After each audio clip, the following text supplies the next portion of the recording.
Hey there, science fans! Ever wondered where rain comes from? Look up! It's those fluffy white clouds in the sky.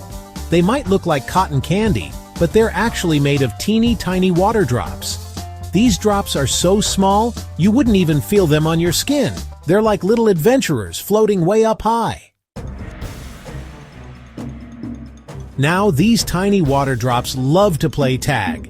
They bump and bounce around in the cloud. When they bump, they stick together, like making a giant water drop bubble.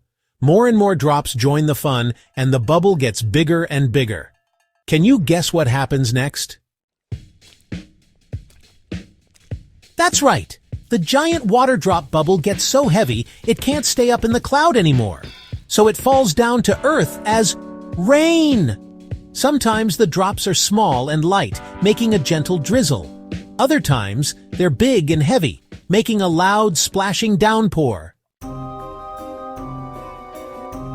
Did you know that not all raindrops are shaped like teardrops? That's right! When they fall, they're more like tiny round hamburgers. Isn't that cool? Now you know how rain is made.